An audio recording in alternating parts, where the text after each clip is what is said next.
সুষ্ঠু নির্বাচন না হলে বিএনপি এবং এই দেশের সাধারণ জনগণ কেউই মেনে নেবে না, বললেন হান্নান শাহ পুত্র Shah Riazul Hannan. BD star TV news গাজীপুরের কাপাসিয়া থেকে আকরাম হোসেন রিপনের পাঠানো প্রতিবেদন নিয়ে দেখুন বিস্তারিত। গাজীপুর জেলা বিএনপির যুগ্ম আহ্বায়ক ও কাপাসিয়া উপজেলা বিএনপির সভাপতি শাহ রিয়াজুল হান্নান রিয়াজ বলেন, এই দেশে এখন দ্রুত একটি অবাধ, সুষ্ঠু, নিরপেক্ষ নির্বাচন দরকার। নির্বাচন যদি অবাধ, সুষ্ঠু ও নিরপেক্ষ না হয় তবে বিএনপি ও তার অঙ্গ সংগঠন তো মানবেই না, এদেশে সাধারণ জনগণও কখনোই মেনে নেবে না।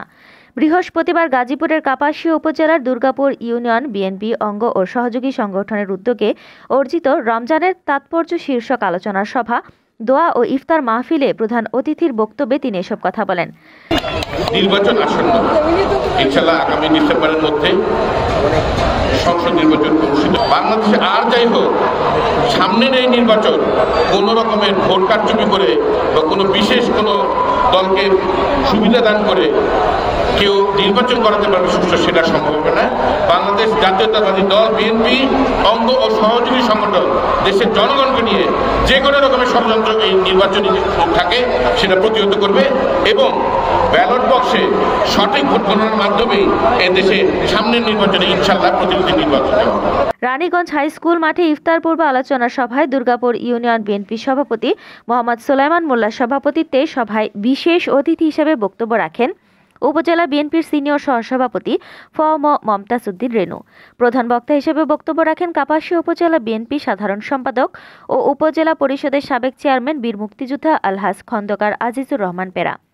ইউনিয়ন বিএনপি সাধারণ সম্পাদক মাসুম সরকারের পরিচালনায় অন্যান্যের মাঝে উপস্থিত ছিলেন জেলা মহিলা দলের সভানেত্রী জান্নাতুল ফেরদৌসী, আব্দুল করিম ব্যাপারী, বিএনপির নেতা আলী আকবর, অ্যাডভোকেট রাহাত রহমান টুকু, কাপাসিয়া প্রেস ক্লাবের সভাপতি FM কামাল হোসেন, সাধারণ সম্পাদক অধ্যাপক মোহাম্মদ শামসুল হুদা লিটন প্রমুখ।